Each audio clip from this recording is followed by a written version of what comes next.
Hi everyone, chapter number 3 shawl के आज हम क्वेश्चन आंसर करेंगे। तो चलिए फिर स्टार्ट करते हैं। कृति क्रमांक पहिला है, उसका प्रश्न है पु ल व सुनीताबाई यांनी दिलेल्या शॉलीच्या लेखकाने पाठात केलेले उल्लेख। लेखक ने पाठ में किस तरीके से उसका उल्लेख किया है? तो देखिए, आप जैसे कि ये रेड में देख रहे होंगे, मैंने आंसर लिख दिए हैं। पुलकित शॉल 2004च्या मराठी साहित्य संमेलनाचे अध्यक्ष कोण थे? र ग जाधव। पाठात उल्लेख असणारी नदी, अब जो पाठ में नदी बताई गई है वो कौन सी है? कृष्णा नदी। सभा संमेलने गाजवणारे कवी, सभा संमेलन गाजवणारे कवी कोण थे? तो नारायण सुर्वे। अब शालीच्या पाठात आलेले विविध उपयोग लिखना है आपको। देखिए यहाँ पे उपयोग बताए गए हैं, तो आपको कॉपी करना है कि उपयोग यानी किस किस चीज़ के लिए उसका इस्तेमाल होता है, किसका? शॉल का। खालील प्रसंगी लेखकाने केलेली कृती लिहा। लेखकाने जो चीज़ें की, कौन सी चीज़ें की? जैसे कि एका बाईच्या बाळ कड़ाक्याच्या ठंडी ने कुड़कुड़त होते। उन्होंने देखा कि एक औरत का बच्चा ठंडी में कांप रहा है, तो क्या किया? जैसे सुटकेस मधली शॉल काढली, बाईला हका मारली, वो खिडकीतून तिला शॉल आणि 50 रुपयांचा नोट दिला। अभी म्हातारा अशक्य भिषे करी कट्याला लागून चिरगुटे टाकून व पांघरून कुड़कुड़त बसल्याचे पाहिले। उन्होंने देखा कि एक बूढ़ा आदमी जो है ठंडी में फटे पुराने कपड़े पहना है और ठंडी से कांप रहा है। उन्होंने क्या किया? दोन शाली कट्यावर घेऊन आलो व कुडकुडणाऱ्या म्हाताऱ्या भिषेकरीला दोन्ही शाले दिली। अब उन्होंने क्या किया? दूसरे दिन वही जो बेचारा म्हातारा जो है कांप रहा था, दूसरे दिन वो शॉल लेकर आई और उन्हें दे दी। अब यहाँ पे हमें रीजन लिखना है, जिससे हम कारण कहते हैं। एका बाईच्या बाळासाठी शाल दिल्याचे घटनेची ऊब पुलकित शॉलीच्या उभेपेक्षा जास्त होती। तो कारण क्या है? कारण या घटनेतून लेखकाने परोपकार केल्याचे सुख मिळते। तो ये आपको जैसे के वैसे ही लिखना है। आंसर्स इसमें दिए गए हैं। शॉलीच्या वर्षावमुळे नारायण सुर्वे यांची शालीनता हरवली नहीं। जैसे शालीनता के बारे में मैं आपको बताती हूँ कि जिसे वेल बिहेव कहते हैं। तो यहाँ कहा गया है कि शॉल इतने सारे आ गए, लेकिन फिर भी उनकी वजह से उनका जो है वेल बिहेवपन गया नहीं। तो क्यों नहीं गया? तो उसके रीज़न देखें, यहाँ बताए हैं। कारण सुर्वे मुळातच शालीन होते, क्योंकि सुर्वे जो है हमेशा से ही वेल बिहेव थे। लेखकांच्या मते शालीमुळे शालीनता जाते। लेखक का कहना है कि शॉल से शालीनता चली जाती है। कारण क्या है? सम्मान करण्याच्या रूपाने आपण एक शालीन जग गमून बसण्याचा धोका मोठा आहे। अब रीज़न ये दिया गया है उसका कि कारण ये है कि सम्मान के चक्कर में कहीं उन्हें ये डर है कि कहीं हम ये जग जो है खो ना दे, कहीं ये जग को खोने का एक हमें धोखा ना रहे, ऐसा उनके मन में आता है। अभी 5वां क्वेश्चन देखते हैं। आकृति पूर्ण करा। लेखकाने भूषवलेली पदे, यानी लेखक को कौन कौन से पद मिले थे? तो यहाँ पे देखो 2 पद दिए गए हैं, एक विश्वकोशाचे अध्यक्ष पद और साहित्य संमेलनाचे अध्यक्ष पद। ये आपको याद रखना है। प्रश्न क्रमांक 6, खालील वाक्यांतील कृतीतून किंवा विचारांतून करणारे लेखकाचे गुण शोधा। सिर्फ आपको गुण के बारे में यहाँ लिखना है। जैसे बाईला हक्का मारून खिड़कीतून शाल व नोट दिला, तो ये कैसा बिहेव दर्शाता है? संवेदनशीलता का।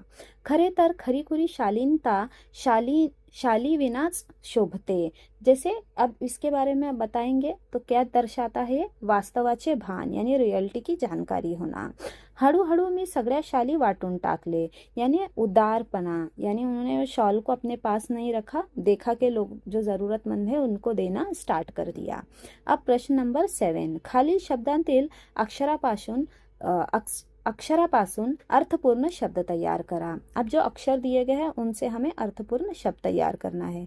जैसे जवड़पास, अब ये बहुत पूछता है, तो देखिए इसके आप बना सकते हो, जवड़ बना सकते हो, जव, जड़, जपा, वड़, जैसे इस तरीके से यहाँ पे दिए गए हैं, आपको सारे लिखना है। अब नेक्स्ट देखिए क्या दिया है? उलट, जैसे दिया है उलट तपासनी, तो इससे भी आप देखो बना सकते हो। लट, लत, लपा, लस, तट, पाल, उनी, है ना। इस तरीके से अक्षर जो है आपको बनाना है, यानी अक्षर दिया जाता है, बस आपको उसके टुकड़े करने होते हैं। अब प्रश्न क्रमांक 8, यहाँ पे आधे रेखित शब्द दिए हैं, उनके हमें सिर्फ समानार्थी शब्द लिखकर वाक्य वापस से लिखना है। तो मैं ये ज़्यादा नहीं बताऊंगी आपको, जैसे एक बता देती हूँ। नारायण सुर्वे यांचे कार्यक्रमांना अहोरात्र भरतीस असे। अब नारायण सुर्वे जो उनका कार्यक्रम होता था, तो वो रात्र दिवस लोगों की क्या थी, वहाँ पे गर्दी होती थी। तो यहाँ पे देखिए अहोरात्र का क्या आया है, रात्र दिवस, ये याद आपको रखना है बस। बाकी सेंटेंस हुबहू सेम कॉपी करना है। खालीच्या दिशेकडील खिडक्या कृष्ण नदीच्या, देखो यहाँ पे क्या दिया है, चिंचोड्या प्रवाहावर होत्या। चिंचोड्या का अभी क्या होगा यहाँ पे, समानार्थी बारीक, ये याद रखना है। बाकी सेंटेंस सेम लिखना है। जैसे मी सगळ्या शालींचे गाठोडे बांधून निकटवर्ती मित्राकडे ठेवले। निकटवर्ती का जैसे मैंने कल ही बताया था, जवळचा मित्र, जिसका समानार्थी जवळचा ही होगा। बाकी सब सेम लिखना है। नेक्स्ट क्वेश्चन नंबर 9, पुलकित हे उत्तर येईल असा प्रश्न तैयार करना। सिर्फ आपको ऐसा प्रश्न बनाना है कि पुलकित उसमें आए, प्रश्न में, है ना, उत्तर में नहीं। अभी कैसे आ रहा है, पुलनी दिलेल्या शॉलीला लेखकांनी कोणते नाव दिले आहे। यानी हमने प्रश्न बनाया है, कैसा प्रश्न बनाया कि लेखकांनी कोणते नाव दिले आहे, किसे, शॉल को। तो देखिए यहाँ पे उत्तर में खुद ब खुद क्या आ रहा है, पुलकित आ रहा है। हमने सिर्फ प्रश्न बनाया। अभी यहाँ पे क्वेश्चन क्रमांक 10, अभी देखो शालीन पासून शालीनता भाववाचक नाम तैयार होते। अब यहाँ पे कुछ नेम दिए हैं, तो आपको क्या करना है, जैसे त, ता, त्वा, आड़ू, पणा, है ना, इससे हमें क्या करना है, बस वर्ड्स बनाना है। कौन से वर्ड्स बनाना है, जैसे कि यहाँ पे बोल सकते हम प्रत्यय लावून तैयार झालेले भाववाचक नामे लिखना। सिर्फ आपको जो है भाववाचक नेम लिखना है वहाँ पे। अब क्वेश्चन क्रमांक 11, अधिरेखित शब्दांचे लिंग बदलून वाक्य पुन्हा लिहा।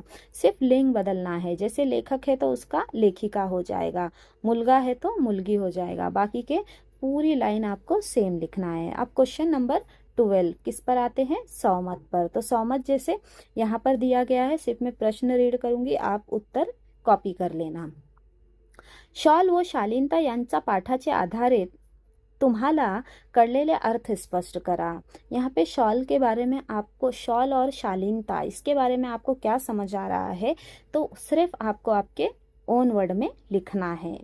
भिष्यकर्यांने केलेल्या शॉलीचा उपयोग याविषयी तुमचे मत लिहा। भिष्यकरी जो वो ओल्ड मैन था और लेखक ने उसे जो है शॉल दी थी, तो कैसे उसने वो शॉल को बेच दिया और कहा था कि मैंने 2-3 वक्त का खाना खा लिया पेट भरकर, वही सारी चीज़ें आपको लिखना है उसमें।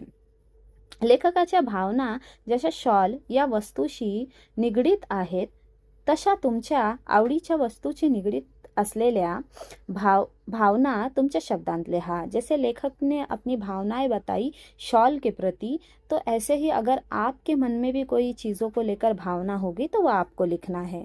जैसे कि यहाँ पे मैंने एक चीज़ का उत्तर लिखा है, अगर आपको ऐसा लग रहा है कि आप भी आपके मन से कुछ और चीज़ें ऐड कर सकते हो इस क्वेश्चन में, तो आप कर देना। Thank you so much. और आज का मुझे ये क्वेश्चन आंसर बताना कि आपको कितने अच्छे तरीके से समझा, प्लीज़ कमेंट कीजिए और प्लीज़ देखिए, ताकि मुझे समझ आ सके कि आपको और किस तरीके से चीज़ें मैं समझाऊं, ताकि आप बहुत अच्छे से समझ सके। और प्लीज़ मेरे चैनल को इसी तरह देखिए, फॉलो कीजिए। Thank you so much.